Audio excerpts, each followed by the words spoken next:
Good afternoon, ladies and gentlemen. Thank you very much for joining us here, and sorry for being late, but we had a heated internal discussion about CBDC, and would be interesting to talk about it now, but could not, so it delayed me. So thanks for joining us here and for giving us the opportunity to move a bit outside of the normal discussion about monetary policy. And it's a great pleasure to host an event which tries to offer a different angle to it. For those who are here, I don't need to convince you that a different angle is needed. I just remind you that, that an angle of the past on monetary policy had confronted quite important persons from at this time, Irving Fisher, who in 1929, was fully convinced, that there's no crisis looming, everything will be fine. And you had two people from the Austrian economics part of it, including, of course, von Hayek and Barbara Kolm, said, listen, I'm afraid that we have a crisis looming, and it arrived there. So for me, it is a reason to open a spectrum for alternative voices, and such a voice we have here, to hear how other people think about monetary policy as it is, in order to give room to differentiated thinking. I could talk much more, but since I used my time up there, I will give the floor immediately to Mix pronunciation. I hope it's correct. Rangeley? Rangeley, good. Thanks a lot. Was not clear what was pronounced there. Max Rangeley, who, has a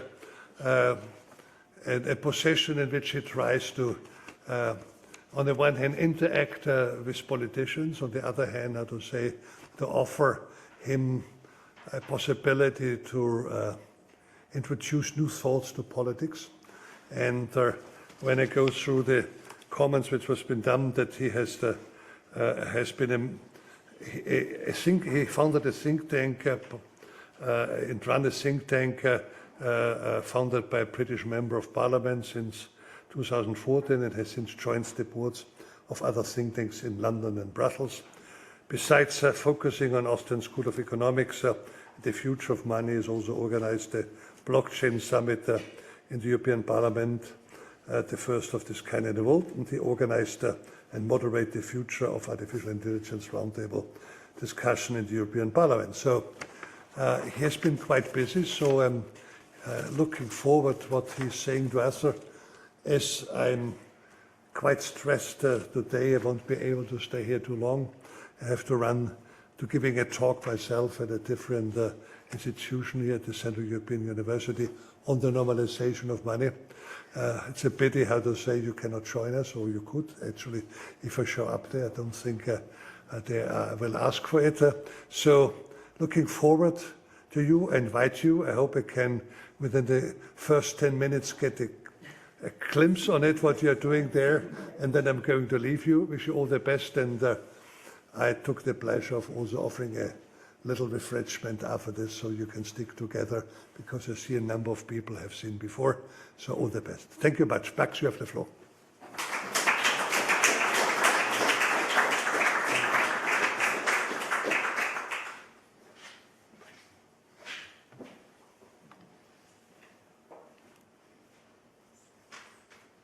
How do you get the slides to show on the screen? Yes, here they are. Okay, excellent. Thank you very much, Governor, for the kind introduction. And so I think the Austrian school really has the capacity to explain a lot of what's happened in recent years in terms of bubbles, inflation, distortions in the bond markets, and also a number of other factors. But what we're going to go through today is not just the era of 0% interest rates and QE, but actually the last 40 years or so of monetary policy, which I think has been leading up to a lot of these factors that we're seeing today. And so very quick intro then to the Cobden Centre. As the Governor said, it was founded by a British Member of Parliament. We do quite a lot of seminars on the Austrian school, including the Bank of England, at the OECD and elsewhere in the European Parliament. And we've written some quite interesting works on this. We're currently working on 2 books to be published by Springer as well. And we don't just work with the Austrian school, we also look at some other areas of interest. For instance, we organised the artificial intelligence roundtable discussions in the European Parliament, as well as quite a few other events on emerging technologies. And so, perhaps one that was of particular interest, given the current discussions around central bank digital currencies, was also the European Parliament Blockchain Summit, which we organised in 2016.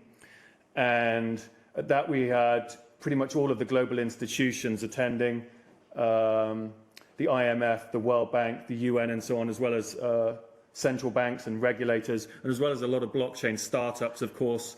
We had the Nasdaq Stock Exchange. So actually, one of the previous talks I gave here at the National Bank in 2019 was on the future of money.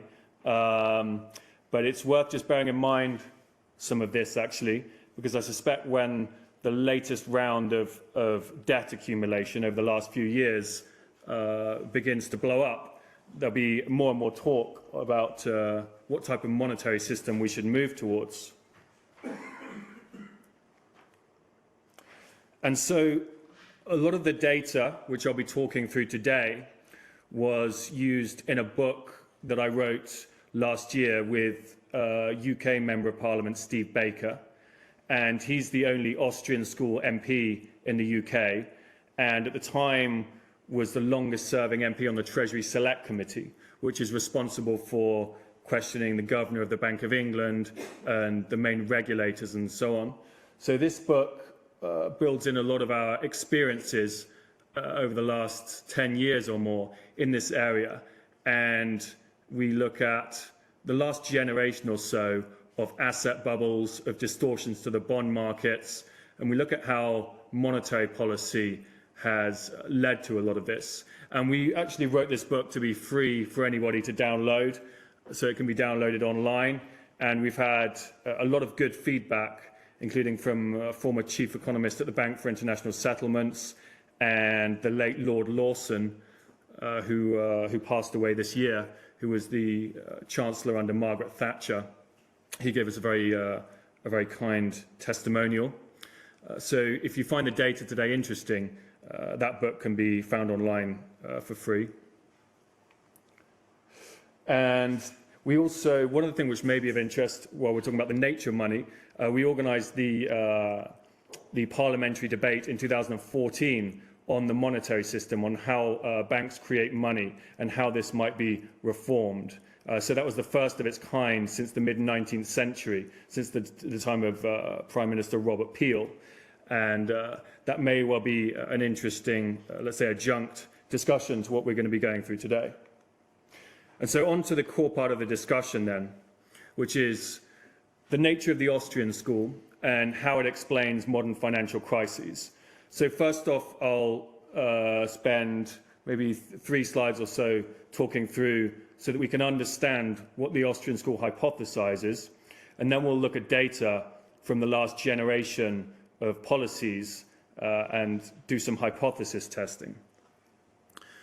So Friedrich von Hayek won the Nobel Prize in Economics in 1974, in part for his work on business cycles. And I think it's one of the most important areas of economics that we can understand in the 21st century. I think it leads to a lot of the phenomena that we have to deal with at the moment, and not just inflation, but a lot of other areas as well. And so at its core is this idea that interest rates are a pricing mechanism in the economy, similar to other pricing mechanisms, and should be set by the market rather than by bureaucratic committees, in this case, central banks. So we could look at how the setting of prices by governments has failed in pretty much all other sectors in previous decades. For example, in the 1970s, the government in Britain set all kinds of prices, not just rents, but even things like the prices that hairdressers could charge, for instance. And of course, it caused havoc in the economy. So very rarely would you have economists in this day and age suggesting that the price of food or consumer goods or fuel the prices of those should be set by government committees rather than by the market. So in essence, the Austrian school applies this to interest rates as well. So if we think about, for instance, let's take the price of coffee, for instance, because this will relate to how we think about interest rates. If there is a shortage of coffee, the price goes up to reflect that. And that, of course, has a number of different effects.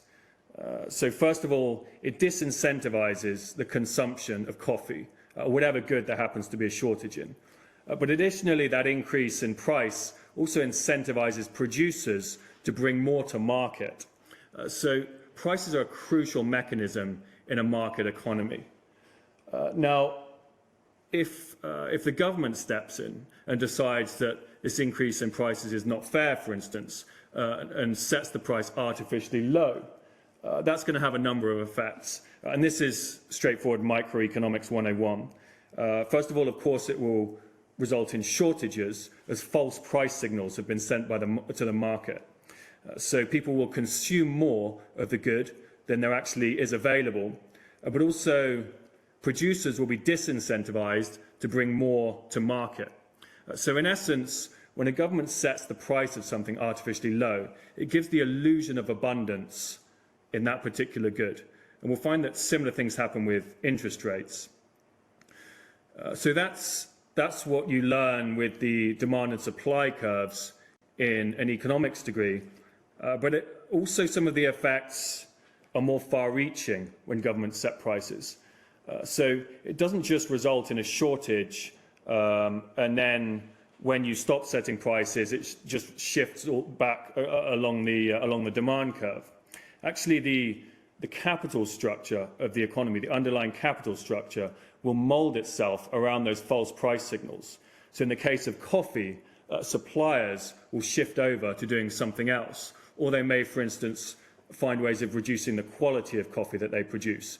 It may result in any other number of effects that are actually very difficult for economics to predict.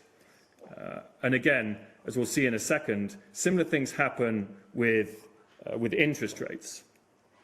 But one of the key things to understand then is when this has happened, if a government has set the price of something artificially low and it's caused a shortage and has caused these distortions, the worst response it can do then is to double down and set prices even lower, as, for instance, we have seen in Venezuela in recent years, with calamitous consequences for that particular country.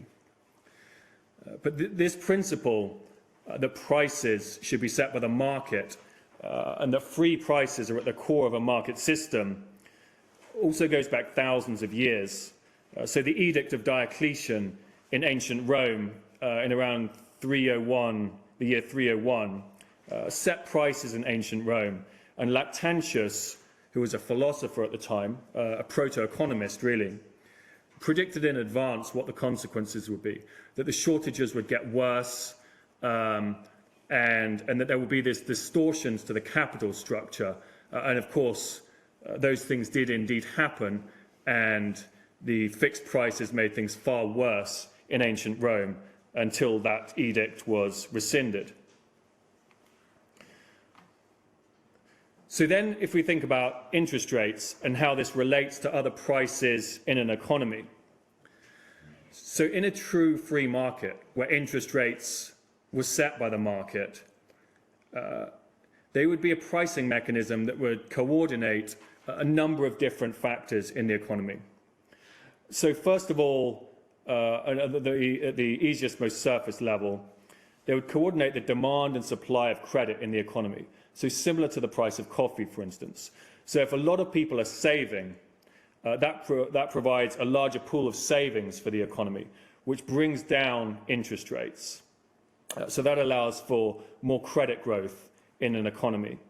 But additionally, let's say, for sake of example, there is an incipient debt bubble that's growing. If people are borrowing a lot relative to the pool of savings, that pushes the interest rate up, which then dampens down that credit bubble as it's building up. So interest rates are a natural pricing mechanism, just like the price of coffee or anything else, and that they're constantly re-equilibrating these different factors in the economy. But interest rates then perform another function, which is more important than other prices in the economy, for instance, coffee and so on that we discussed. And that's the time preferences for the economy as a whole. So to take the previous example, if people are saving more, that provides a larger pool of savings, which brings down the interest rate. But that pricing mechanism, that lower interest rate, also signals to the economy that people are deferring consumption to future time periods. So as people save, that means they're consuming less now, but they're going to be consuming more in future time periods. Now that pool of savings brings down the interest rate for businesses to be able to borrow at lower rates and invest more for the future. So just as those investments come to fruition, the consumers in the economy will have more to spend in those future time periods. So this is a critical aspect of the Austrian school, is understanding that interest rates as a pricing mechanism also coordinate the time preferences for the economy as a whole. But additionally, of course, interest rates will reflect the underlying risk and other factors in the economy, as we'll come to see. So interest rates really are in many respects the most important pricing mechanism in the economy. They coordinate all of these different functions that we've been discussing. So if we think about what happens then when interest rates are set rather than being allowed to be set by the free market, again, the effects are similar to when we discussed with governments setting the price of coffee, for instance. At the moment, of course, we live in a system of centrally planned interest rates. And in essence, this is really the last bastion of price setting by governments. This model has been shown to have failed in every other area, both over the last few decades and, of course, over the last couple of millennia, as we saw. So when a central bank sets interest rates artificially low, there are a number of effects. First of all, you end up with too much debt relative to the pool of savings available. So when interest rates are artificially low, people and companies and governments will simply borrow more. But also people will save less. So this then is similar to the other mechanisms we looked at when the governments of various countries set the price of food artificially low. You end up with this mismatch between demand and supply. But you also disturb the intertemporal coordination of the economy. So, as I mentioned with interest rates, when people save more, that sends the signal to the economy that brings interest rates down and shows that people are deferring their consumption to future time periods. But when a central bank sets interest rates artificially low, that sends the false price signal to the economy that people are deferring their consumption to future time periods, when in actual fact they're likely borrowing and spending in this time period, as are corporations and governments as well. But additionally, when interest rates are artificially low, it diverts the resources of the economy to more interest rate sensitive sectors. So the classic example is financial speculation, where if we take hedge funds, for instance, if they are borrowing money at 7 or 8% interest rates, they can only leverage up so much. Whereas if they're borrowing money at 0% interest rates, they can leverage up massively. And that makes them artificially profitable. And as we'll see a bit later, they then begin to pull in resources from the rest of the economy as a result of that. So the actual underlying capital structure, the production structure of the economy, becomes distorted, just like with when other prices in the economy are set by governments. the economy will begin to mould itself around these false price signals. So in that sense, if we think about bubbles especially, a hot topic at the moment, whereas with free market interest rates, if people all of a sudden want to borrow a lot of money to fuel a credit bubble, that pushes up interest rates. But when central banks set interest rates artificially low, that actually fuels these credit bubbles. But additionally, as more and more of the underlying resources of the economy become misallocated, as we'll see in a moment, there's an increase in zombie companies, but also a lot of other metrics to do with looking at the productivity of the economy. And as there's more and more debt created with the artificially low interest rates, we also find that the quality of that debt falls over time. But there's many other subtle factors which we'll go through.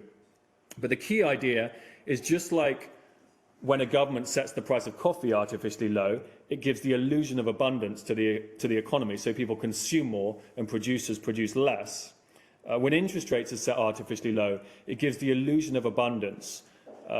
So there will be less savings, but there will be more debt building up. So if we think then about just a classic demand curve, this could be any good in the economy, but we can adapt it really for talking about interest rates. And these ideas relate back to Knut Wicksell and the early Austrian school. So you can see the equilibrium interest rate there, which matches the demand and supply of credit. But if interest rates are set artificially low, that results in that distortion shown at the bottom. And that shows also the false price signals sent to the economy as a result of this illusion of abundance of savings. So whereas, let's say with coffee, the magnitude of that distortion would indicate these shortages, this will actually lead to a lot of other factors in terms of the quality of debt and other things that we'll look at. So before we move on to the data then, very quickly, if we were to test this Austrian school hypothesis against the data over the last generation, this is what we would expect to see. We would want to see that there has been lower and lower savings combined with growing debt. There would be asset bubbles as the newly created credit flows into asset markets. There will be malinvestment as resources are diverted towards those sectors that benefit from artificially low interest rates. Fall in quality of debt, of course, and some other factors. And interestingly, one of the things we discuss in the book that we wrote last year is some of the differences between the IMF and the Bank for International Settlements in these approaches, where several of the chief economists at the BIS over the last few years have cited Hayek and other Austrian school thinkers. And of course, the previous chief economist gave us a nice testimonial for the book as well. So specifically then, what we've seen over the last generation is that from roughly the 1980s onwards, each recession has been responded to by creating larger and larger debt bubbles. So central banks have set lower and lower interest rates, generating larger and larger debt bubbles over the last 40 years or so. So if we take America as an example, when the bubbles burst in the late 1980s in housing and other sectors, the response from Alan Greenspan was to set interest rates at 3%, lowest for generations. And following that, there were several years of the Greenspan put. And that, of course, generated the dot-com bubble, which was a considerably larger bubble than there was during the 80s. When that burst in 2000, the response from the Federal Reserve was even lower interest rates of 1%, which then generated an even larger debt bubble, the housing bubble in that instance. And then, of course, when that burst in 2008, the response was even lower interest rates, the lowest interest rates in history of 0% for years on end, and combined with QE. And that has served to create an even larger bubble than that which existed in 2008. So actually, around the time of the 2007-8 financial crisis, there was roughly $150 trillion of aggregate global debt. So that's households plus corporations plus governments. And after more than a decade of 0% interest rates, that had pretty much doubled to around $300 trillion. So in essence, far from remedying the situation, the last few years of monetary policy have actually more or less doubled the size of the global debt bubble. So what we see is a classic Austrian school bubble, except where it's different to the 1920s, for instance, or the Japanese bubble of the 80s, is that this bubble has built up over the course of an entire generation, where every time the bubble started to burst, central banks have responded by stepping in and setting interest rates even lower and creating an even larger bubble. So we'll start looking at the data on this then. So we can see here that in essence, we have, roughly speaking, 4 phases in the growth of this bubble going up to COVID. So we see the falling interest rates of the 80s, then we go down to the 3% interest rates of the early 90s and the Greenspan put. Then you can see where after that burst in 2000, you have the 1% interest rates, and then when that bursts, we then have 0% interest rates. So as we look at the data on bond markets, asset bubbles and so on, what we'd expect to see is that the data, roughly speaking, reflect these 4 phases of falls in interest rates from the 1980s onwards. But other central banks have followed suit and have had a similar pattern. So this is the European Central Bank, which of course started in 2000, but the Bank of England and others have been remarkably similar over the last generation or so in terms of this trend of creating larger and larger debt bubbles. And so if we start off by looking at debt then, which I said is the initial classic sign of a bubble induced by artificially low interest rates. So we see here non-financial corporate debt, and indeed from the time interest rates have been falling from the 1980s, we see debt increasing with each phase of the growth of this bubble. So even after the collapse of the beginning of this millennium, you then see with interest rates set at the floor of 0%, it then sets everything off once again in terms of creating an even larger bubble. But savings as well then, I've seen the type of phenomenon that we would expect in this instance.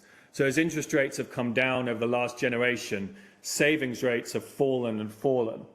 And indeed, we see a similar pattern with each of the different waves. So here we can see them together with interest rates from the Fed funds rate.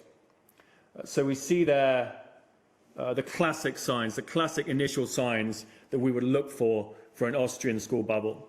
So with each of the 4 phases of the falls in interest rates, you see savings coming down, while at the same time debt is increasing with each phase of the growth of this bubble.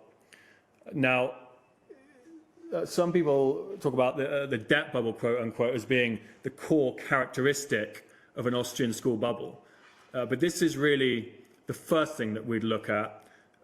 As we'll see in a moment, it becomes a lot more complex when we look at some of the effects of this in terms of the quality of debt and what's going on under the surface of the economy in terms of capital structure and so on.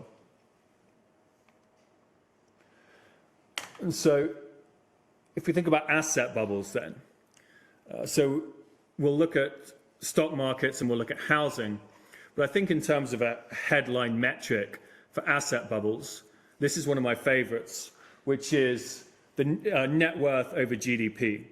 So if you think about, for instance, housing bubbles, you would look at the value of houses relative to average incomes, and that's a good indicator. Similar to stocks, actually. Obviously, P/E ratio is widely used, which we'll look at in a minute, but you could look at, for instance, the price of stocks relative to average incomes, effectively the size of the stock market relative to GDP. So here we're just looking at the total assets in the economy relative to average incomes. And again, you see from the 80s onwards, we see this same pattern, that with each of the 4 phases of the growth of this bubble, it becomes more and more outlandish in terms of the price of assets relative to incomes. And you can see there, of course, let's say after the 2008 crisis, you can see this fall in asset prices. That's the point where the market is saying to us, things are overvalued. What we need is a crash in asset prices. So that really should have continued after 2008, a fall in asset prices. But of course, that's where central banks stepped in with the lowest interest rates in history. And you can see they set it off again for the next phase in the growth of the bubble, which we're in the early phases of this bursting at the moment. And there we have the same figure. So the price of assets in the economy relative to GDP, and that's shown with the corresponding patterns in interest rates over the last 40 years. So again, it's quite clear with everything that we're seeing that this is corroborating the Austrian school theory, that when interest rates are set by central banks rather than the market, it tends to set off all of these different phenomena that we would expect to see. Then if we look at the stock market in particular then, now of course in any stock market analysis you would never use a single metric, so we'll look at a few of them today. So first of all, the cyclically adjusted P ratio from Robert Shiller. Now what's particularly interesting here is not just the height of the peaks, which you can see are higher than 1929 and historically unprecedented, but also the red line shows you the average P ratios for each decade. So during the growth of this bubble over the last generation, especially from the Greenspan put onwards, the average for every single decade has been higher than any other decade in recorded history, going back to the 19th century. So this matches up with what we just saw in terms of the total value of assets being pushed up and up and up with each phase. So then another metric worth considering is the buffer indicator. So this is in essence looking at the size of the stock market relative to GDP.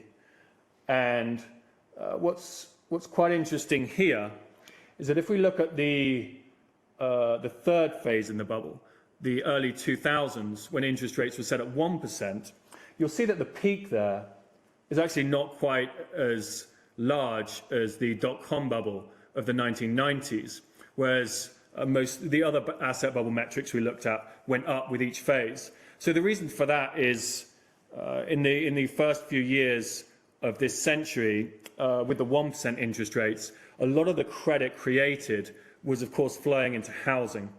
So there was trillions of dollars of new credit created. It was a larger debt bubble than that of the 1990s, but most of that was flowing into housing. But then, of course, you see once interest rates came down to 0%, we see it taking off again in terms of the size of the stock market relative to the economy. And of course, looking back in previous decades, it's quite unprecedented.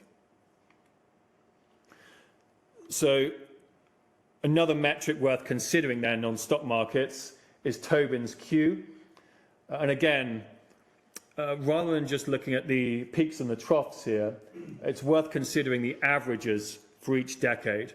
So during the growth of this bubble over the last generation, again, we see that the average for every decade during this period has been higher than any preceding decade. But of course, when we look at stock market valuations, if the P ratio and so on is becoming high, an argument may well be, well, there's going to be substantial increases in productivity, for instance, and there may be resources shifting from the rest of the economy to invest in the stock market. So what we would look at in the Austrian school then is to combine this with how much of those inflated stock prices are being fueled by credit creation. And so here we have margin debt as well over this period. And indeed, what we can see is with each of these 4 phases that I've been discussing, margin debt has increased more and more, so fueling more and more of the stock bubbles that we've been looking at. Now, this is just in absolute terms in billions of dollars, but it's worth also considering the amount of margin debt relative to the size of the stock market. So that's what we have here. And we can, of course, see it increasing during the last generation. But it's worth noting that this metric of margin debt is relative to market cap. And market cap, of course, as we've just seen with the Buffett indicator, has also been increasing massively during this entire generation of larger and larger bubbles. So this, in some ways, doesn't quite capture it enough, how much this margin debt has been increasing, so how much of the stock market has been fueled by artificially cheap credit. So reflecting on this, what we did for the book last year, we were looking at different metrics for stock market bubbles and thinking through, is there an Austrian school indicator that we could come up with for stock market bubbles? So in essence, what we looked at was the Buffett indicator, which Warren Buffett had said is the most reliable indicator of stock market bubbles, and also the amount of margin debt relative to market cap. So in essence, what this is looking at, we created a composite index here of those 2 factors, both weighted equally. So what this shows is the size of the stock market relative to the economy, and also how much of the stock market is being fueled by credit. So it takes those 2 factors, puts them into one index. So this should capture what we're looking for as, let's say, an Austrian school indicator of stock market bubbles fueled by artificially low interest rates. And of course, what you can see here is, again, as interest rates have come down over the last generation, with each iteration of this, this particular composite index has been going up and up and up. So not only is this a classic stock market bubble, but increasingly more and more it's being fueled by artificially cheap credit. Of course, this is a classic thing that we would expect to see, and that the Austrian school would predict. Had you asked an Austrian school economist 20 years ago what would happen if interest rates were set at 1% and then at 0% for years on end. Of course, from 2009 onwards, it has not just been 0% interest rates, though. We've also had quantitative easing. And this is interesting. So this is looking at the Federal Reserve balance sheet and the NASDAQ. And in essence, how much of the valuation in the NASDAQ was fueled by the Fed balance sheet. And the correlation between these two was actually around 98% during this period, during the period of QE. So from 2009 to 2016, the correlation between the Fed balance sheet and the NASDAQ was around 98%. So if you think about stock market analysis, people may well be looking at the underlying fundamentals, which companies are going to be innovative, what's happening with global trade, all of these other factors. But in essence, during this period, all you really needed to know was what are central banks going to be doing? How much QE is going to be pumped into the market? Because that accounted for the vast majority of what happened with the NASDAQ and other stock markets during this period.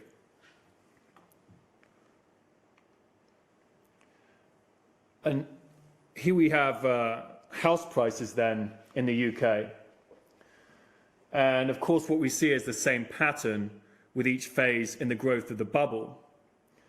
But house prices are interesting in particular because this is leading to a lot of societal problems in the UK and in other countries, that young people can't afford to buy houses.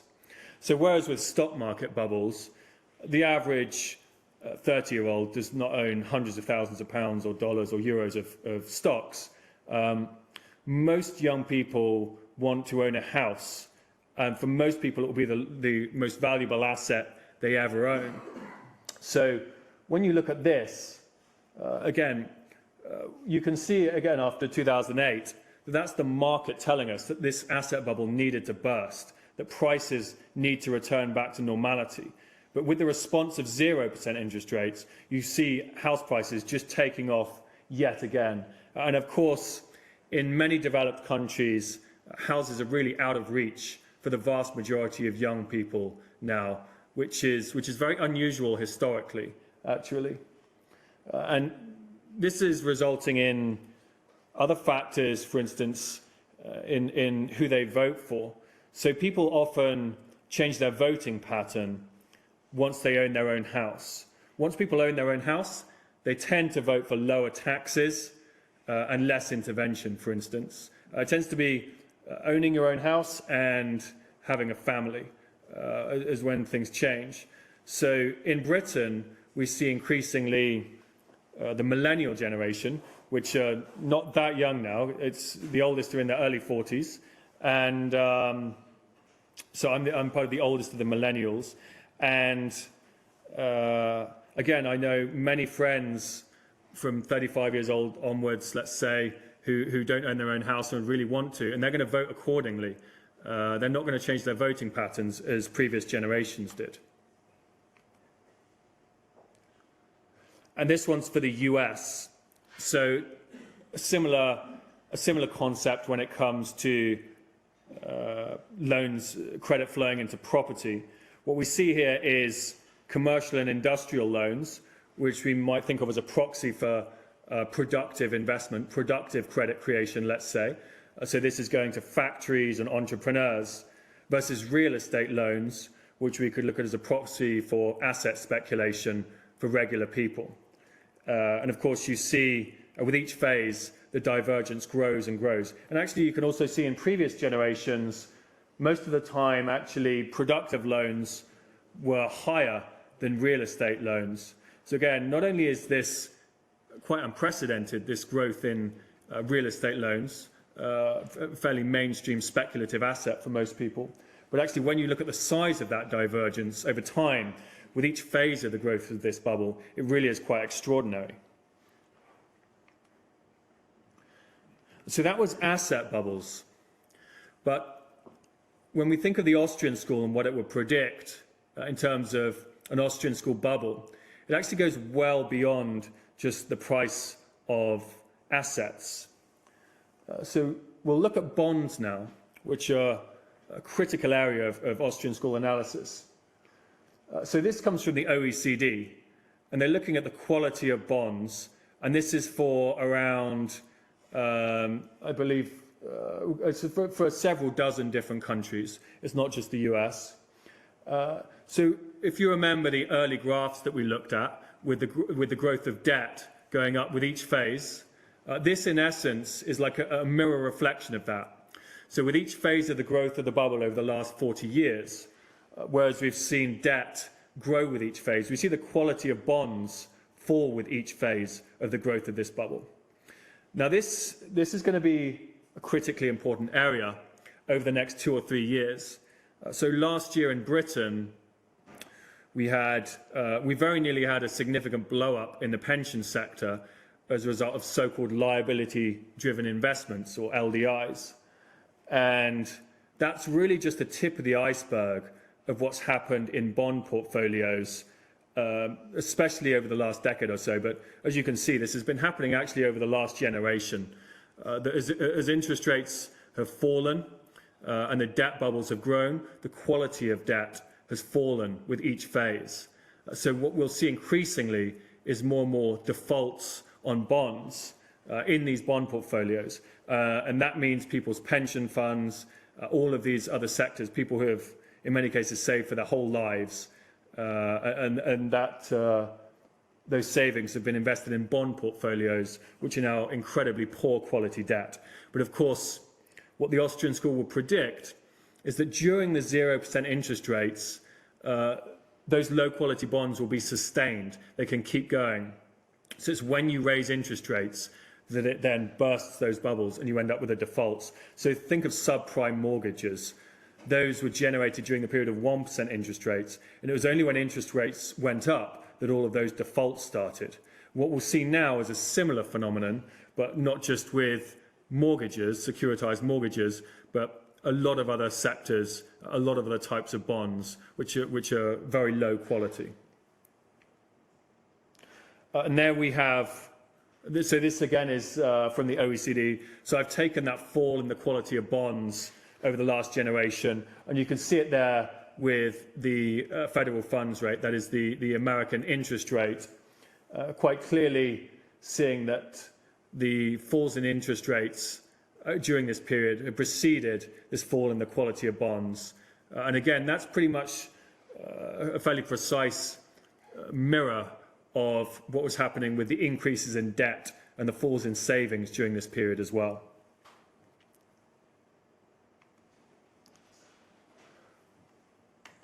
This figure as well is from the book that we wrote. What we're looking at here then, we can see in green the American interest rate, and you can really see it more graphically here. So this is digging down into bond portfolios now. And you see here the blue line is BBB.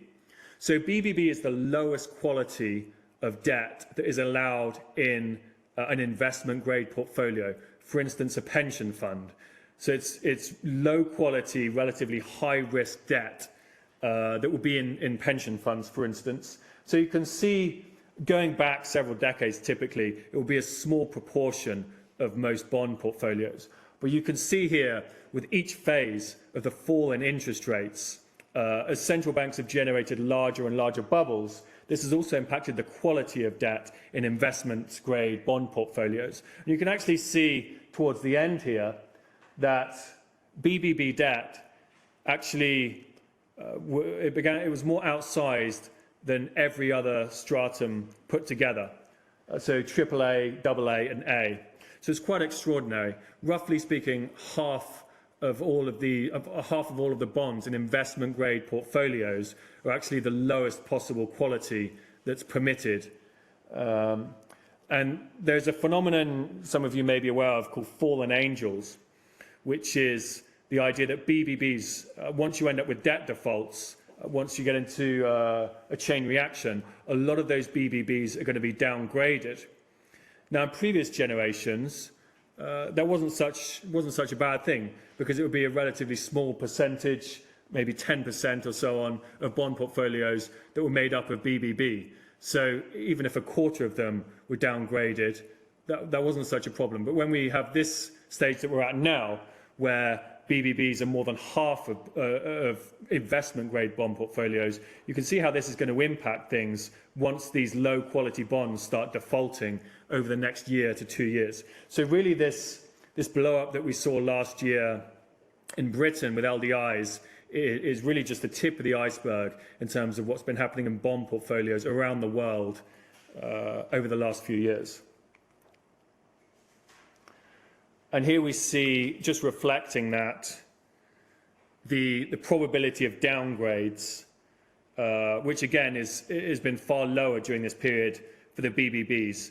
So you can see the prevalence building up over time between 1992 and 2019. You can see it bulging in the middle there.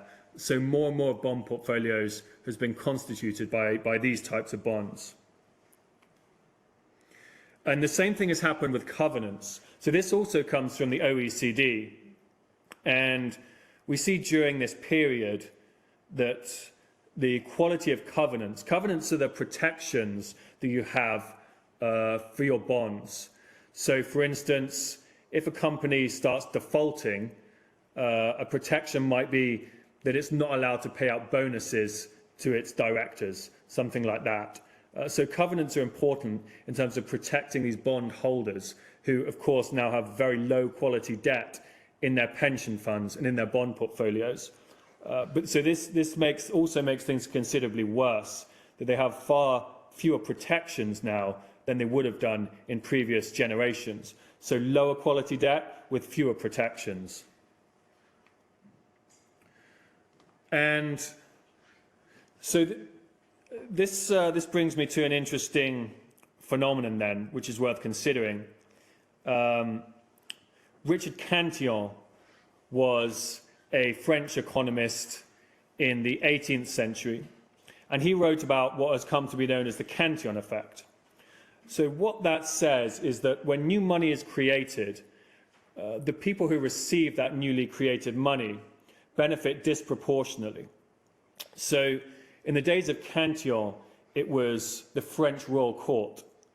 So when new money was created, those around the king would receive that new money, and they could then spend it into the economy or invest it in assets. And as that money circulated, prices would go up and asset values would go up. And of course, the people who received that newly created money last, which in those days would have been the peasants, had to suffer those increased prices and asset values. But of course, similar phenomena take place in this day and age, but rather than being those around the French royal court, it tends to be large corporations and hedge funds and other financial institutions that benefit disproportionately from this newly created money. And one of the phenomena which is going to have long-lasting effects is the extent to which the human capital structure has been distorted by this. So if we think of hedge funds such as financial institutions such as hedge funds, again, if they're on the receiving end of this newly created credit, if they're able to leverage up massively, then they will begin to pull in resources from the rest of the economy, resources that would have been used elsewhere. So in the UK, this has especially happened with graduates in mathematics, in engineering, in physics, and so on, who increasingly, during the phases of the growth of this bubble, have gone to work in the financial sector rather than actually inventing things in the economy. So the UK Commission for Employment and Skills noted some time back that many of the best mathematicians were being poached, as they put it, by the financial industry.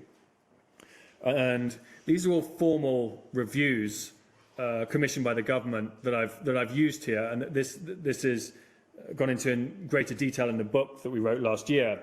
But the Roberts Review in 2002 found that a quarter of mathematics graduates were going to work in finance. Then a few years later, 2006, which you may remember was pretty much the peak of that phase of the asset bubble, found that this had increased to 43%. And then in 2009, the Department for Innovation, Universities and Skills found that only 25% of mathematics graduates were actually going to work in science. So it's a classic Cantillon effect, actually, of the recipients of this newly created money, in this case, hedge funds and other financial institutions that can leverage up massively, often 40 to 1, will begin to pull in resources from the rest of the economy that would have been used productively elsewhere in the economy. And so here, this reflects that then. We see, as interest rates are held artificially low, you see active issuers becoming far more dominant in bond markets there. So this is in the US, and we see a similar thing in Europe again. So the percentage of bond issuances that came from large established companies went up with each phase of the falling interest rates. Now, I mentioned when it came to stock market bubbles, we looked at what might be used as an Austrian school metric for stock market bubbles. And what was settled on was creating a composite index of the Buffett indicator, in other words, the size of the stock market relative to the economy, combined with how much of the stock market is being fueled by credit. But we wanted to come up with something similar for bond markets as well. And I came across some interesting work by two economists in the US, two professors at Harvard, Greenwood and Hansen, who looked at the percentage of bonds worldwide that are speculative grade. So that's what you see in blue here. So they're non-investment grade bonds. And in red, you see the default rate. So it actually has a very powerful predictive capacity, just looking at the percentage of bonds issued that are speculative grade. but as you can see, it doesn't increase over time. So it's actually not reflecting some of the other phenomena that we've looked at today, where with each phase of the bubble, it's gone up and up and up. So what we did, we used this key concept from Greenwood and Hansen, and we created a new metric, which we called the bond risk ratio. And in essence, there are a couple of things that we did here. First of all, rather than using just plain percentages, just the percentage of bonds that are speculative grade, we turned it into a ratio so that it will be more similar to P ratios and so on, but for bonds. So in essence, what we're looking at is the amount of speculative grade bonds divided by investment grade bonds, which gives us a good ratio. But additionally, what we did is we took BBB, which, as you remember, is the lowest quality debt in investment grade portfolios, and we put that in the numerator alongside speculative, because those are the fallen angels. So those are in many ways the riskiest part of the entire bond market, so those BBBs that are in the investment grade portfolios. So in essence, what you're seeing here is the ratio between risky debt and investment grade quality debt. And you see with each phase of the growth of the bubble that the bond risk ratio is going up and up. That is, the ratio is indicating a huge shift towards far more risky debt during this period. And you can actually see here as well that it's quite a good indicator for what's to come. So if you think about the bursting of the housing bubble, for instance, you see the bond risk ratio actually peaks and starts falling a little bit before the bursting of that bubble. So it's quite a nice indicator to look at in terms of what's to come, using this ratio between speculative debt and investment grade debt. But of course, we see here again, with the period of 0% interest rates, it just goes up to something historically unprecedented. And that reflects that previous graph that we looked at, where more and more of investment grade bond portfolios are being stuffed with the lowest quality debt.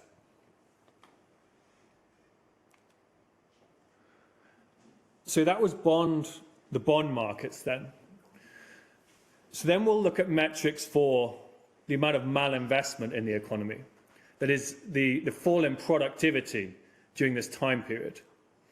So here we can see with each phase of monetary policy that the delinquency rates for companies have fallen with each recession. So of course, some economists might look at this and say, well, that means that central banks have done a brilliant job. That's a success for monetary policy. What we're looking at here is that companies are being preserved during recessions. Companies are not going bust increasingly during recessions during this period. So perhaps for that, central bankers should get a pat on the back. But if we then dig a little bit deeper and look at what's going on, we have some data from the Bank for International Settlements on zombie companies. And what we see again, reflecting that, almost like a mirror reflection, is the rise in zombie companies during this period with the falling interest rates. And again, you see this classic pattern that we've been looking at today. And there are some countries, for instance, from memory in Italy, it was more than a fifth of all public companies are zombie companies. So you think about how this is built up over time with the lower and lower interest rates. So when they finally are forced to raise interest rates, it's a lot of zombie companies that are going to be going under. In essence, they've just been fueled by this artificially cheap credit, not just for the last 3 years or 4 years or during COVID, but again, the phenomenon has been taking place over the last generation, whereby each recession has been responded to by setting even lower interest rates. And from that particular paper then, from the BIS, they note here, they find the empirical link between interest rates and the growth in zombie companies. And they say at the end, our study cannot answer this question. We leave the exploration of this trade-off to future research. So, of course, the Austrian school has a deep understanding of this, going back to the 19th century. What we're seeing here is that interest rates set by central banks rather than set by the market are setting false price signals to the economy, which is causing more and more distortions. And one of the effects of that, and one of the indicators, is zombie companies. But the effects also go much deeper than just zombie companies. And there again, you see it over time. So the BIS kindly sent me the data that they used for this, and that is the BIS data for 14 different economies. They're all developed economies. And again, we see the classic pattern that we're looking for today in all of these different indicators that we would expect. But additional to zombie companies, in writing this book, again, we wanted to come up with some original metrics that we could look at that would be suitable for Austrian school analysis. So we looked at the stock market metric, which looks at the size of the stock market relative to the economy and how much of it is being fueled by credit. Then we looked at a bond market metric, which looks at speculative debt divided by investment grade high quality debt. So we saw that was also a valuable indicator. But we wanted to create something similar for productivity in the economy. In particular, with all of this credit creation, how much of this credit is actually being used productively?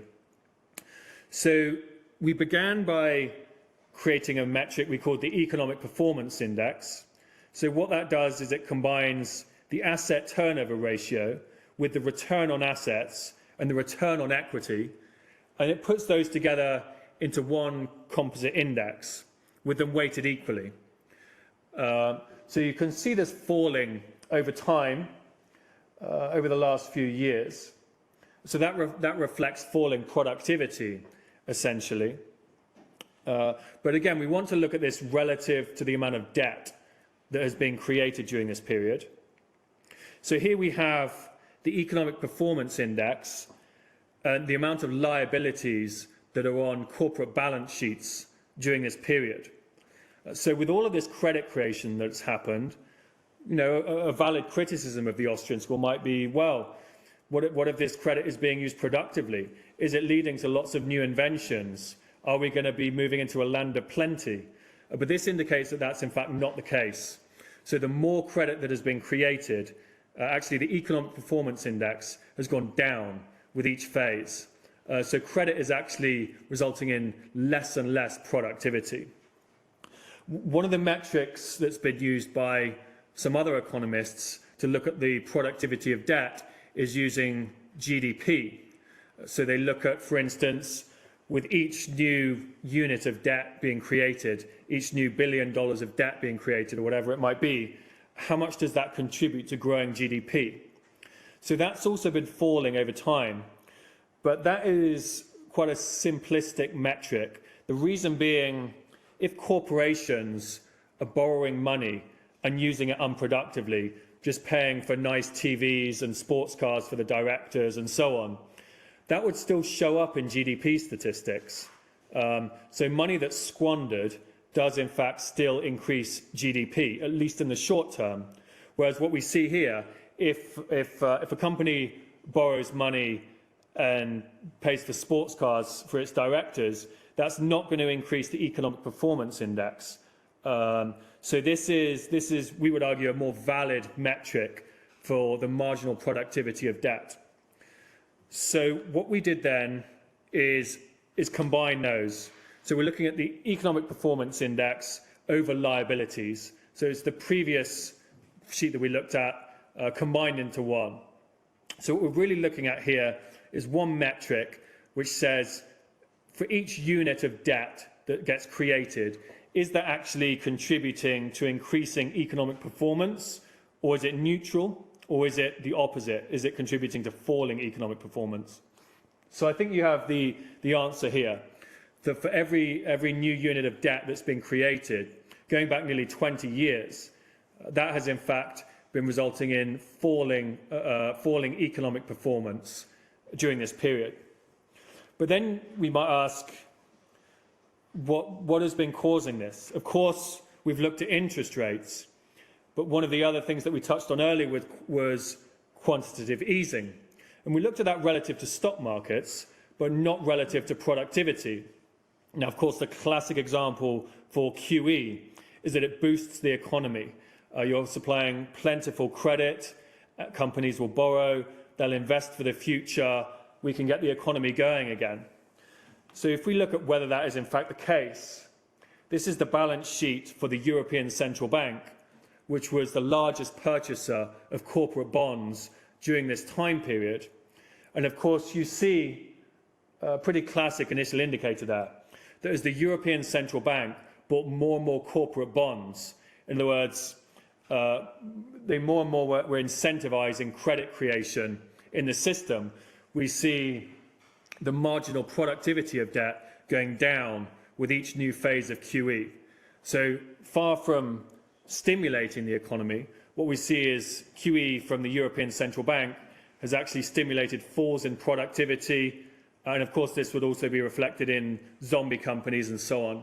But this, I think, is a more sophisticated metric than just looking at the marginal productivity of debt when it comes to GDP, for instance, or even zombie companies. So we're digging down into whether this debt is being used productively by companies. And I think here we have a pretty conclusive answer to that question. So as a summary then, as to what we've seen, this bubble that we're in now, many people talk about the amount of money that was created during COVID, or perhaps during the epoch of 0% interest rates and QE. In actual fact, this bubble that we're in has been building over the last 40 years or so, where each recession has been responded to through much of the developed world by lower and lower interest rates, creating larger and larger debt bubbles. But this also has not just manifested itself in asset bubbles, but as we've seen in the quality of bond portfolios, in chronic low productivity, and all of the other things that we've been looking at. And of course, some of these phenomena have sociological effects, like housing prices in particular, when young people cannot buy houses. And of course, the key Austrian school way of understanding this is to think about interest rates as a pricing mechanism. Interest rates are a pricing mechanism not dissimilar to other prices of coffee or fuel or whatever else. Interest rates should be set by the market like other prices, not by central planners. But when we do have central planners setting interest rates, the consequences are what we've seen today. That is, it sends false price signals to the economy, which causes distortions throughout the economy, not just in terms of the quantity of debt, not just in terms of stock market bubbles, but as we've seen, it goes right through the economy, right into the productivity of individual companies, into individual bond portfolios in pension funds, and so on. And in my view, we are now in the largest bubble in history across all of these asset classes that we've looked at. I know some of them burst last year. I started giving this talk early last year, actually, at the University of Bath. And so some of these asset classes that began their process of bursting, but many of the others, like housing, have not really started yet. And that's what we'll be going through soon. But I suspect what will happen is, over the next couple of years, we'll see that very low quality debt, which, remember, is now even worse quality than the subprime fiasco. Remember, the bond risk ratio indicates far higher risk in the system than that particular bubble. So as the defaults start and really get going, my view is inflation will actually come down. You're in danger of more of a debt deflation scenario. And I think once it becomes acute, and I suspect it will take a lot of central bankers and policymakers by surprise because they don't understand what we've been talking about today, I suspect what will happen is there will be an attempt at least to have another iteration of this. So interest rates will come down to 0%, potentially even negative interest rates in many countries in an attempt to try and create another phase of this. And we'll have to see whether they're successful with that. I suspect it would require negative interest rates rather than just 0% interest rates. But of course, what we'll see is all of the things that we've been looking at will be even worse. So the quality of bonds in people's pension funds, all of these things will be made even worse if central banks then try and implement another fifth phase of this. But we'll have to wait and see whether they do, in fact, embark on that particular course. But rather than just pessimism then, what can be done? And here we have a picture of Ludwig Erhard, who many would say is the father of the German economic miracle. And at the end of World War II, what Erhard did was, against the orders of the Allied generals and the Allied administration, who wanted price fixing across the German economy, what Erhard did was very quickly ordered that prices should be set by the market. And actually, remarkably quickly, within a period of weeks, people were able to buy products that they had not seen for years because the market began solving the problems through its natural pricing mechanisms. And actually, in Britain, we continued with price setting and rationing actually well into the 1950s. And that really hobbled a lot of Britain's economic growth for the next generation. And so this, again, this particular example, I think we have to learn from this with respect to interest rates. When we start to think of interest rates as a pricing mechanism, we can start to consider what Ludwig Erhard did and what's been done in other previous times in history, for instance, during the time of Emperor Diocletian, where the only solution to those problems was to allow prices to be set by the market. And so an Austrian school response to what's been happening in previous years, and what unfortunately I think is going to become even worse in coming years, perhaps quite soon, the response will be to move to a system where interest rates, like other prices, are set by the market, so that the quantity of savings and the demand for debt can re-equilibrate, and we'll see all of those other factors that we've been looking at. Bond portfolios can get back to normal, and so on. And so to conclude, I think the Austrian school allows us to understand current developments more than other schools of economics. It really, if you think about how simplistic a lot of academic economics is with respect to the consequences of setting interest rates, it's treated in essence like almost like a thermodynamic system. You pull this lever and GDP goes up, unemployment goes down, and that's that. In actual fact, interest rates have a highly complex relationship with the rest of the economy, as we've seen. So just like other pricing mechanisms in the economy, it really is crucial that they are set by the market. As we've seen, this bubble is not just a 10-year or 15-year bubble, but it's been growing over 40 years. And one way or another, one of the crucial things to look at then in coming years will be how to move to this system where interest rates can be set by the market. Ludwig Erhard, of course, did things very quickly at the end of World War II. But perhaps it may take some years to move to this. But I think this is going to be the critical challenge for our time in terms of monetary economics. So thank you very much, everybody.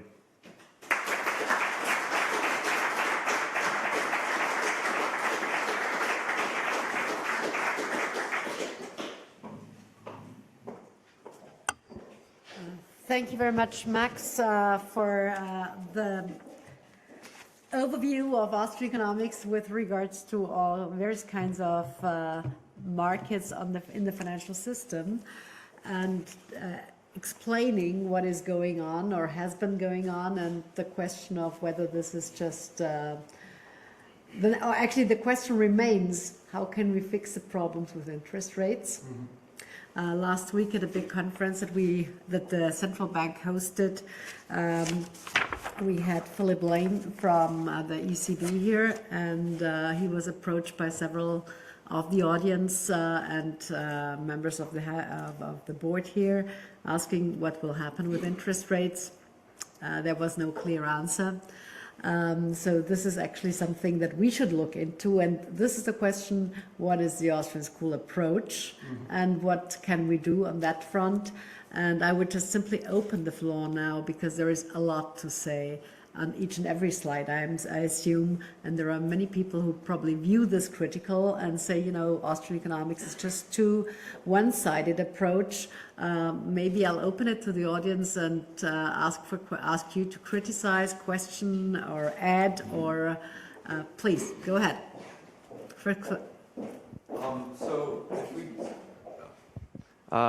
Thank you again.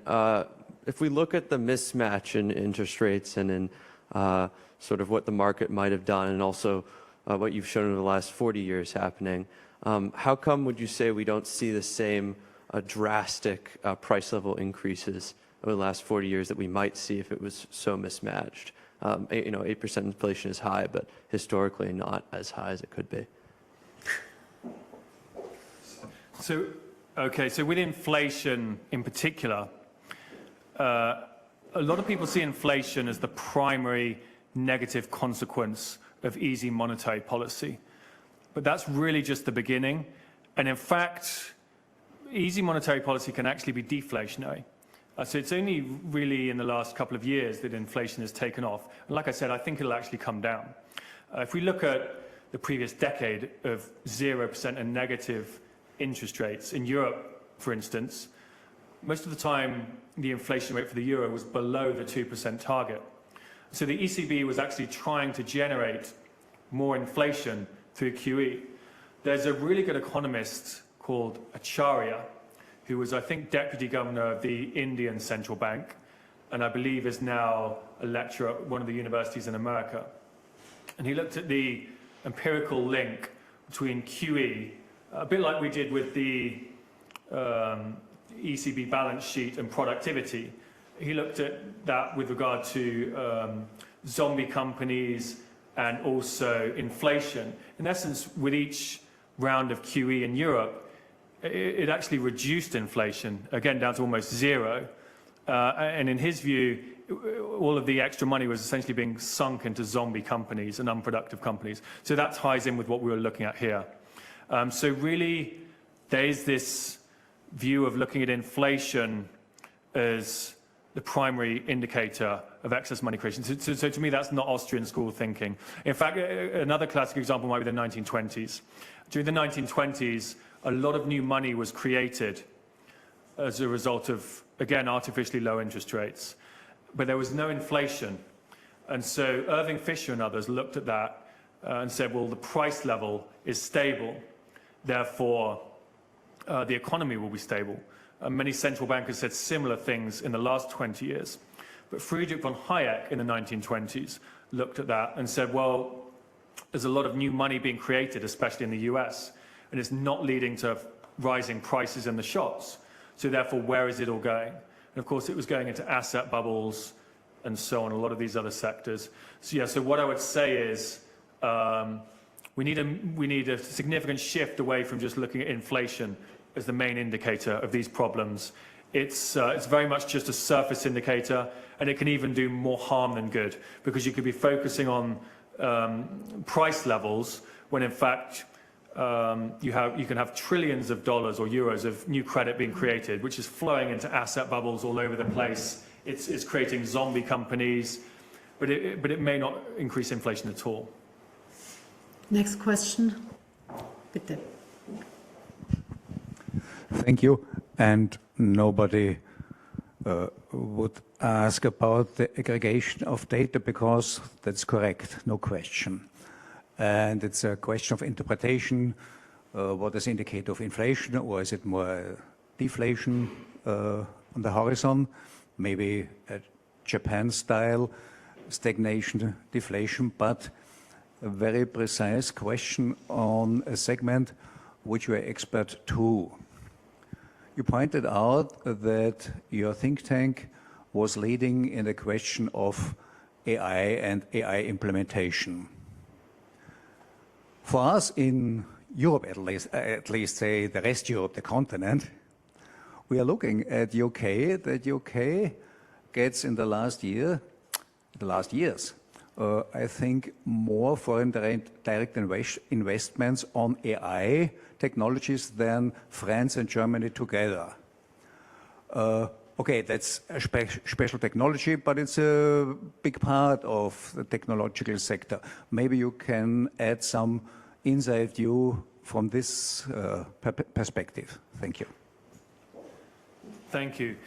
Yes, so obviously what we're looking at with a lot of these figures today is it's quite pessimistic in terms of what might happen from here. So I like to think, but I do like to be optimistic. So we have to look at what else might get us out of this trap of low productivity, increasing debt, and so on. And that's why I really like AI a lot. So I find it fascinating for a long time. I did my master's actually at the London School of Economics using AI to look at stock market bubbles and other asset bubbles and so on. And yeah, I think if you look at ChatGPT and other types of AI that's developing at the moment, ChatGPT is really just one thing happening. I think it has the potential to radically increase productivity. But it's worth noting it hasn't fed through to productivity statistics so far.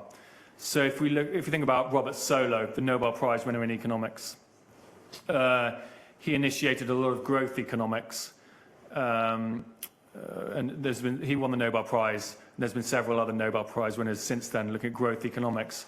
He came to the conclusion that something like 87.5% of growth in GDP over time comes from technology, call it 90%. But he also looked at the productivity statistics from the computer revolution onwards, as computers began to be used more and more from the 1970s. He found that it didn't really feed into productivity statistics. He said the computer revolution could be seen everywhere other than productivity statistics. And of course, that's continued really. I mean, we all use computers, most of us all day, with whatever we're doing for work.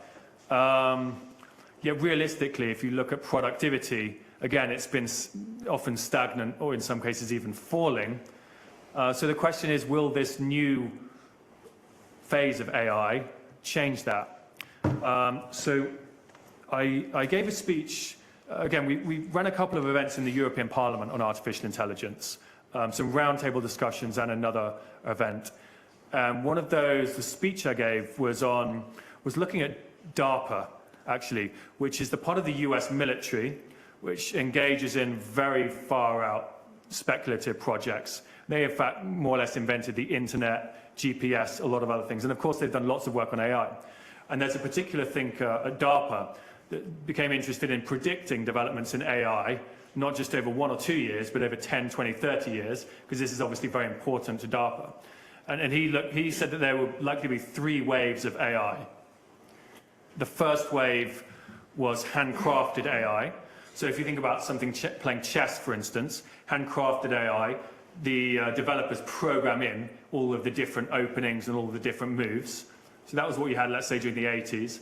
Then you move into machine learning, which is what we've had over the last few years, where the AI playing chess learns to play chess itself, requires little to no input.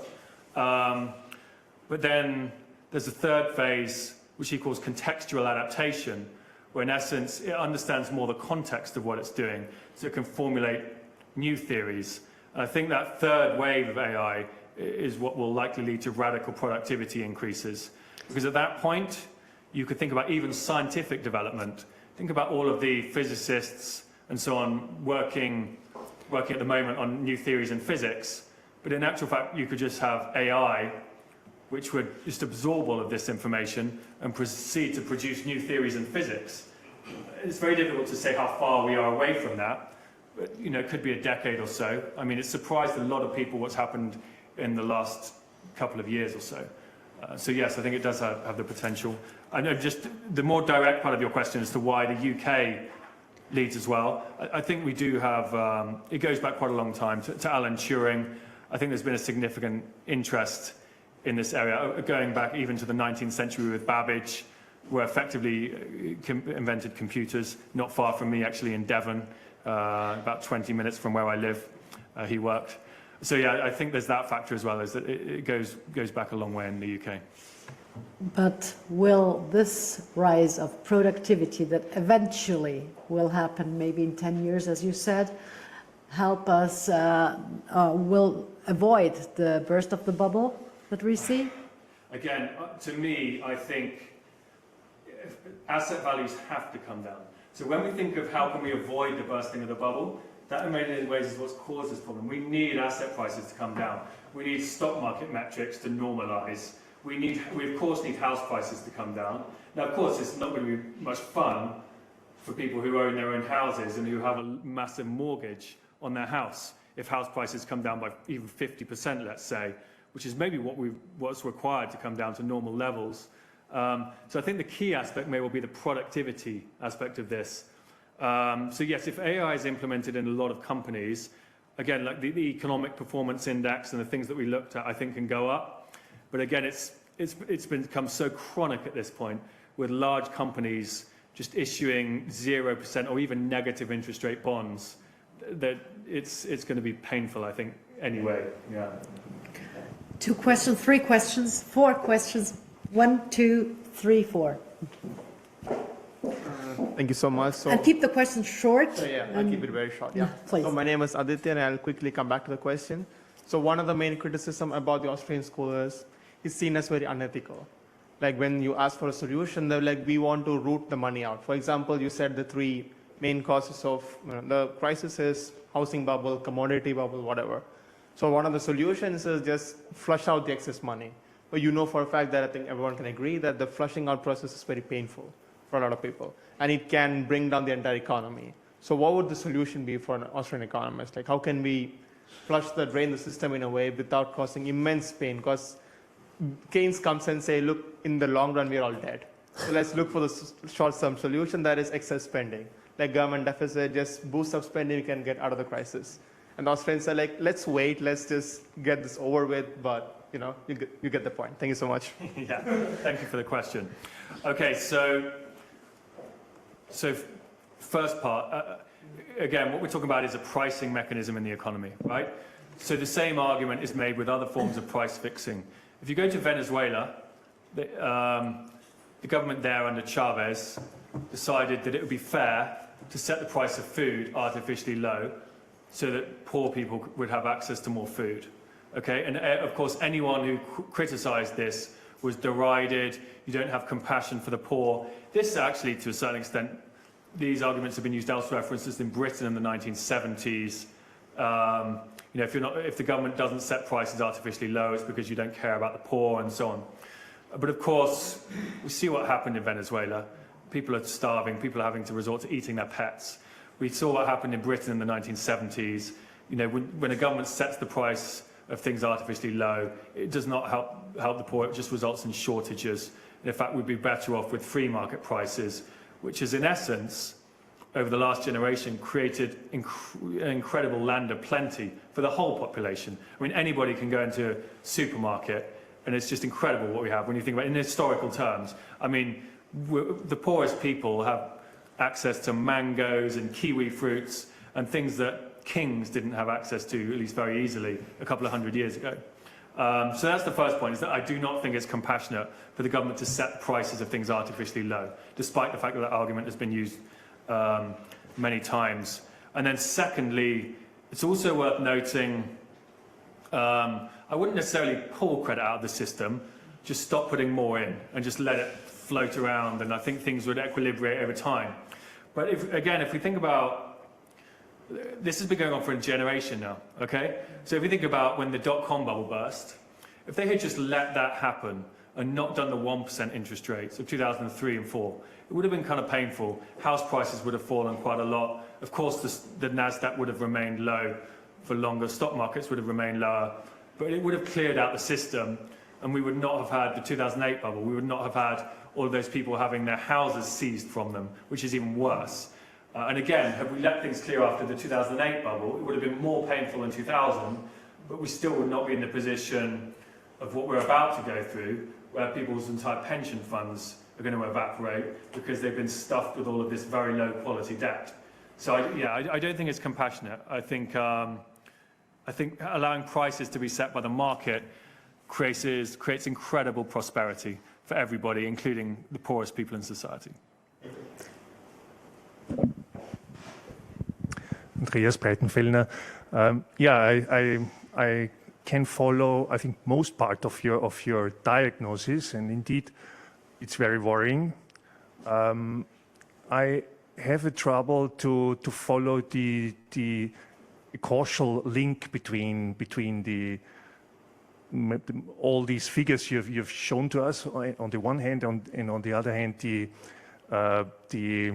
the cause of cheap money, so to say, done produced by central banks. I mean, this correlation, as you know, I mean, it's apparent, of course, but correlation doesn't mean a causal link. And I wonder whether you could provide more of type of substance to convince me of this causal link. And then perhaps there are also details to say, I mean, for example, on the ECB figure you have shown, there one should, of course, know that only a very small part of this ECB balance sheet is corporate bonds. The huge part, of course, is sovereign bonds. Yeah, but anyway, this is a detail.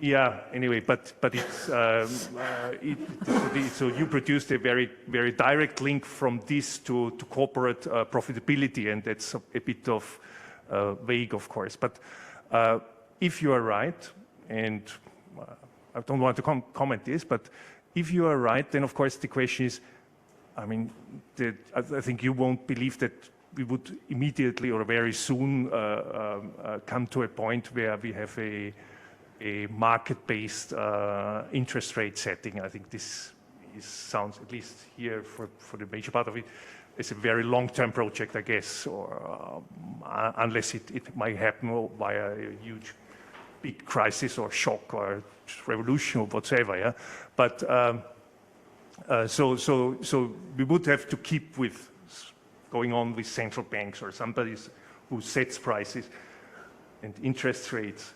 But what would the perfect interest rate in your mind? I mean, do you think that, of course, I assume that you would think that we should continue to rise interest rates, but how fast and to what point would you think is this a part of the solution? Okay, so I'll come to those in turn. First of all, the correlation does not imply causation argument.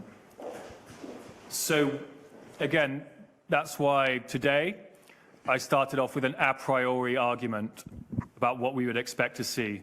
So this isn't just finding a random correlation like the consumption of expensive chocolate and GDP per capita and coming to the conclusion that, oh, if we all eat more expensive chocolate, GDP per capita will go up. Of course, it's the other way around. So we begin by hypothesizing that interest rates are a pricing mechanism, and that if that pricing mechanism is distorted by central bank policies, then that will lead to certain distortions in the economy.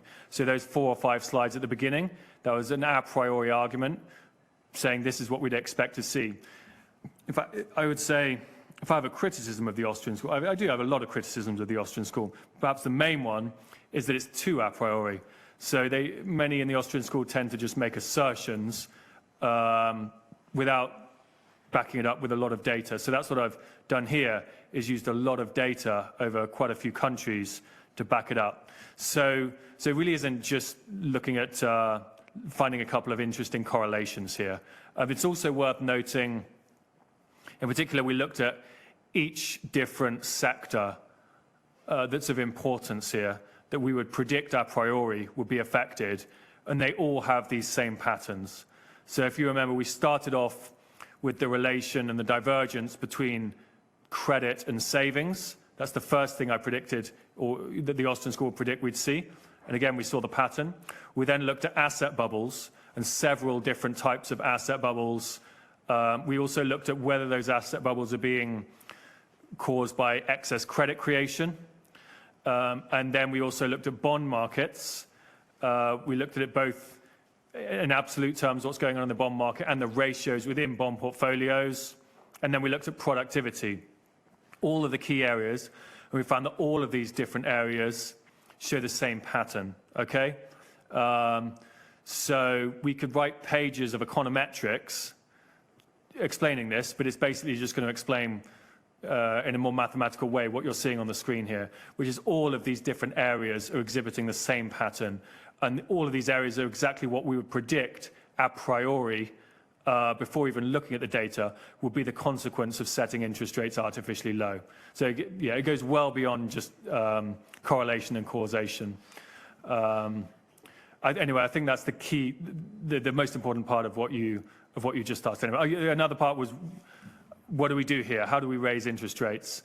So again, you said what would be the appropriate interest rate.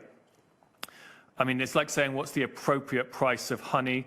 What's the appropriate price of coffee? The appropriate price is that it reflects demand and supply, okay? So what we need, we've had chronically low savings rates over a generation as a result of artificially low interest rates. You've seen we've had chronically and disastrous increases in debt during this period. So one way or another, they need to balance out, just like the demand and supply of any other good in the economy. So rather than saying what interest rates should central banks set things at, to me, we just need to move to free market interest rates, and that's what will solve the problem. You know, if we were in Venezuela and they said, we've got all these food shortages caused by artificially low food prices, what price should we set food at? You know, again, we're back to Ludwig Erhard at the end of World War II. And what did he do? He just allowed prices to be set by the market, and that's what will solve the problem. What? Interest rates did not allow to set by the market. Correct.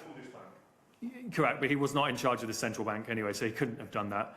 But that's what we're arguing here, is that interest rates are analogous to other prices in the economy and should be set by the market. Well, the question is actually, what is the role of central banks in the future? How will they adapt? How will we see central banks in, say, 10 years, 15 years, 20 years?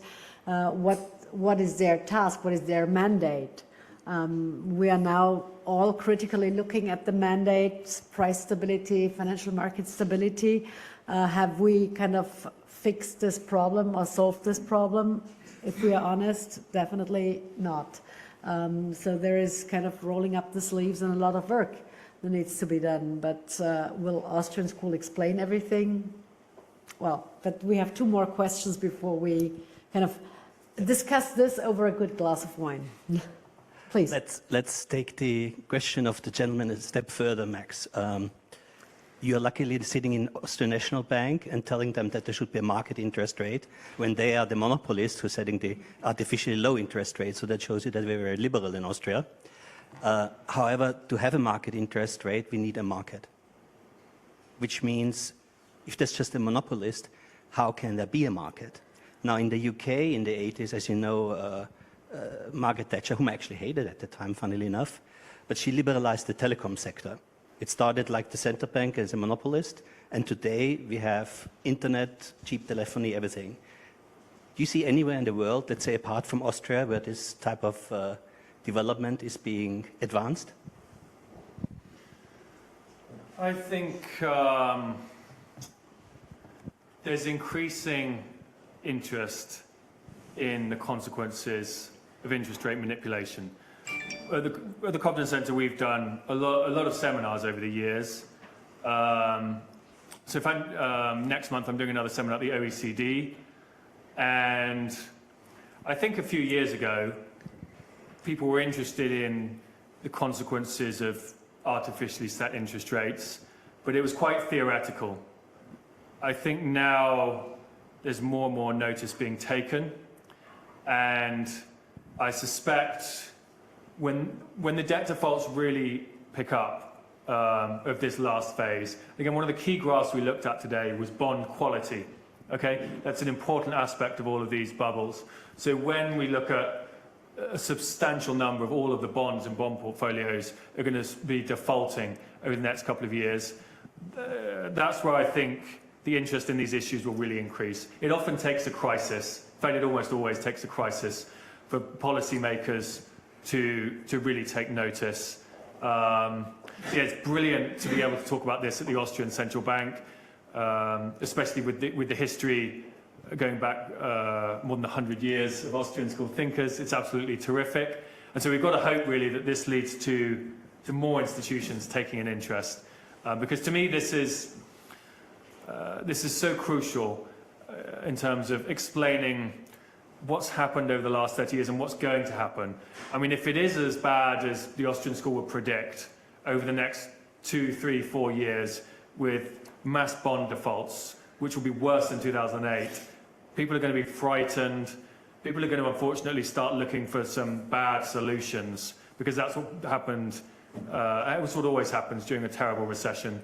So hopefully we'll be able to explain both to policymakers and to the public at large, these are the arguments. These are the widespread consequences of the setting of interest rates. It affects so many topics of discussion, from house prices to blowing up pension funds in Britain. To me, it all comes back to the setting of interest rates.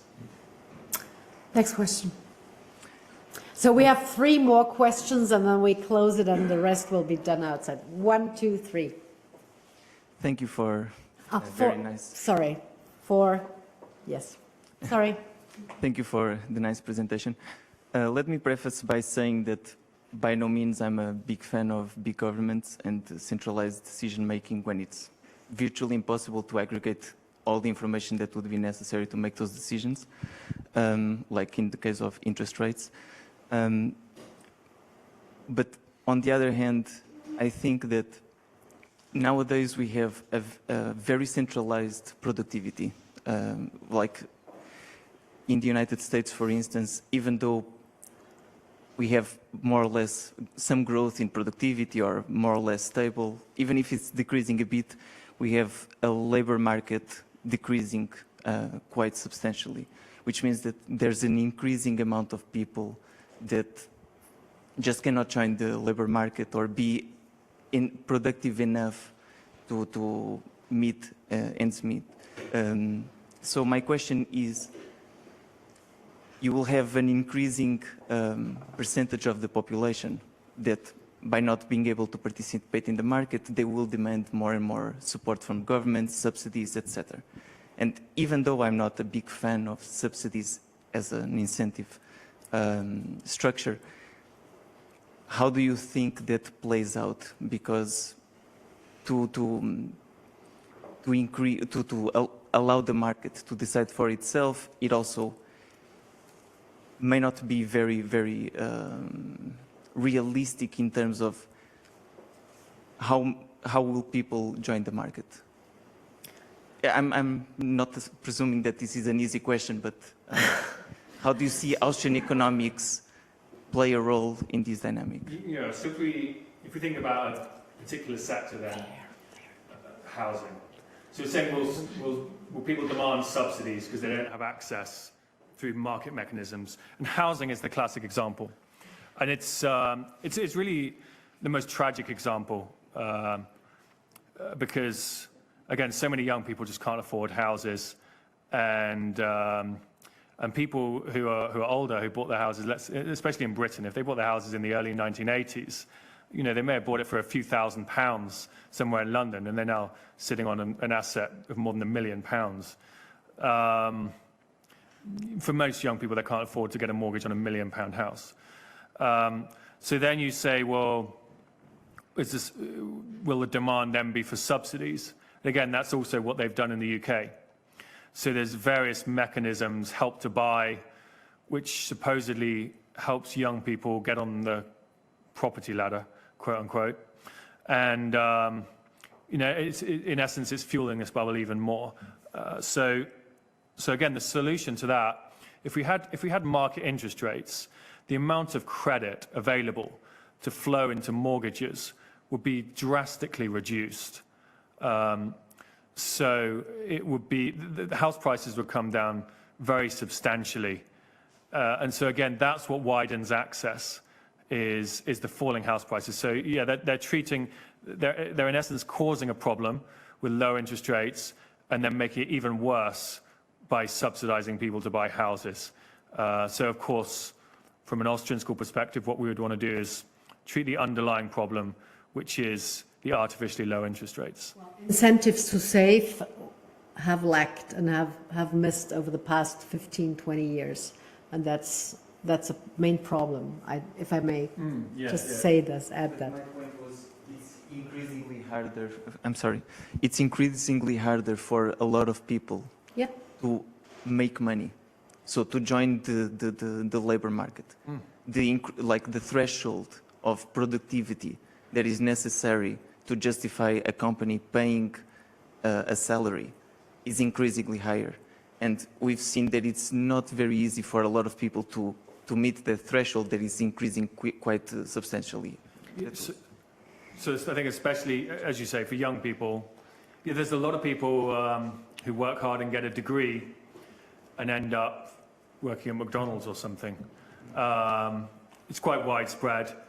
Again, look, some of these things have a lot of different causes, so I don't want to oversimplify, but we did, of course, look at several pages on productivity, and we saw as debt has increased, far from that debt being used for productive investment by companies, it's actually resulted in chronic lack of productivity, falling productivity with the metrics that we looked at. So of course, a company with falling productivity, it does not want to hire more people, and especially young people.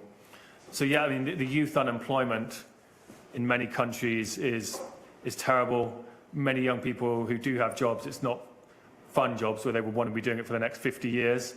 So yeah, it's just very difficult to disentangle how much of this is due to 0% interest rates and the other things we've been looking at. But I would argue quite a lot of it. I would not go into the labor markets right now because this would be a completely different discussion, and we would have to look into some philosophies as well. We actually have 2 more minutes, so I ask you to keep your answers short, and I ask the 3 gentlemen who have the 3 last questions to keep them short as well. Thank you.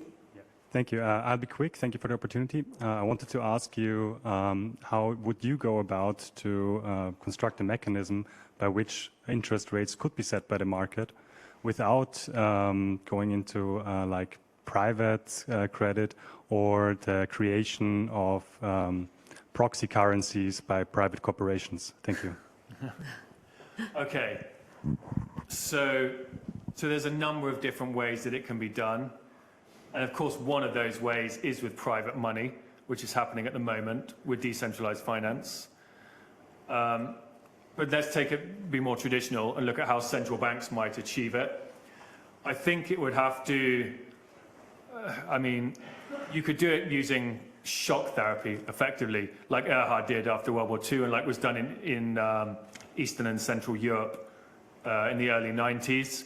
Where almost overnight you allow prices to be set by the market. But I suspect the optimal way of doing it would be to announce that we were moving to a regime of free market interest rates over time, explain why this needs to be done, that it's been done in every other sector of the economy with different types of prices, and then that would then take place perhaps over 3 to 5 years, even something like that. Whereby there would be less and less intervention in the pricing mechanism. Now, this also impacts a lot of other ways in terms of how banking is structured in a regulatory sense, in terms of central bank reserves, capital ratios. So the whole thing, to a certain degree, would need to be restructured. But actually, that's not so bad anyway. I mean, if we look at some of the Basel rules, I've done a series of interviews at the Cobden Centre. I'll be very quick now. But with Lord Turner, for instance, who was the chief regulator in the UK, and we looked at how the Basel rules can make things worse anyway. But that's a quick answer, is that I think rather than doing shock therapy, we would need to move towards free market interest rates over 3 to 5 years. Thank you. I would like to ask you if you considered constant level of population in different countries, and which is somehow contradictory to the growth of population in the world. And for instance, if you look at Africa, or you may look at internet with two words, World Bank / population, and you can see that the population in the world has increased by double since 1973 about. It means there had been 4 billion people before, and now we have to double. And naturally, there is the main part of it are young people. So for instance, Africa has about 20% of the population is younger than 22 years. And actually, they have to try to grow up, to earn money and so on. And when parents have 9 children, you know, there's no chance, not even to sustain them. Mm-hmm. So they look for different ways. And so therefore I saw in your diagrams the splitting up, the difference between the different trends, widening and widening. Okay. Okay, so demographics is an interesting component of this. And we're in serious demographic problems in much of the developed world, as we know. There's a lot of different causes to this, but if we specifically look at it relative to what we're talking about today, a precursor to a lot of what we've discussed today is Japan. The bubble burst in around 1990 or so. They went to 0% interest rates in QE, and they effectively began a demographic collapse. So again, if you think about the fall in demographics in the developed world, many people want to own their own house before they have kids. And so that, I think, is a major factor. So again, it comes back to what the gentleman here was talking about, how young people today often have pretty rubbish jobs, even if they're graduates, even if they have master's degrees. It's not like their parents. They can't afford a house. You know, in the UK, a huge proportion of their monthly meager income goes on rent. So how could they even have kids? And so a lot of that is to do with these asset bubbles that have been inflated, but particularly in housing. There are other factors as well. For instance, even among reasonably wealthy people, if I think about like a lot of my friends, let's say maybe 7-figure net worth, we're not talking about super rich, okay? But it's, in Britain certainly, and in other developed countries, there's also just a lot of disincentives for men to get married and end up, you know, being asset stripped in the divorce courts. That's a completely separate issue, but this certainly among a lot of people that I talk to at the moment. So I think there's a lot of different factors, but I think it does tie into, in particular, interest rates, and I think Japan was the precursor to this. In many ways, Japan was the precursor to a lot of what we're seeing here. 0% interest rates, QE. Again, people thought it was bizarre during the 1990s in the West, looking at what was going on in Japan. But it's now it's all fed over to what's going on in the West, and including the demographic issues that they've had in Japan. Last question. Last question. Short. Recently, I've read that the exchange rate between the Deutsche Mark and the Reichsmark in 1948 was 1:13 under Erhard. So, now we have seen that the balance sheet of ECB increased the last 20 years by 1:13, I think. So 1:10 or 1:9. So the question is, will we have a monetary reform in Euroland in the next years? Well, will we have monetary reform in Euroland? Again, I think when the next crisis hits, they'll be forced to do something. But again, as I concluded with the talk, I think inflation will come down, okay, when this debt bubble bursts, when this situation of the debt bubble bursts. And I think inflation, if you think about 2008, everyone was talking about inflation in the mid-2008. Petrol prices have gone up and so on. But the moment the debt default started in late 2008, the concern was then deflation. I think the same will happen here. So, in direct answer to your question, will Euroland need to do monetary reform? I suspect when this next crisis hits, with the substantial debt defaults over the next couple of years, I think they'll probably go right back to 0% interest rates and negative interest rates, and even more negative interest rates, lower than they were last time. That will at least buy another few years of this system before they have to seriously reform. But again, these ideas are now floating around, and it's great to be able to speak here today on this. And more people are becoming interested in monetary reform. I think that's what will change things. So interest in free market interest rates, interest in the Chicago plan, interest in private forms of money, all of these things really, I think will play a part. But in general, if you look at political institutions, reform usually needs to be forced on them, usually through a crisis. Thank you very much, Max. There is more questions open and pending than answers around. The central bank here, the Austrian Central Bank, does a lot of research on that front. They have great economists. They do a lot looking into the single issues and trying to combine a big solution, or bringing various solutions that will be discussed on the floors. And I would say MMT is gone. Long live the Austrian school, and new ideas out of the Austrian school, because as well the Austrian school has to further advance and has to further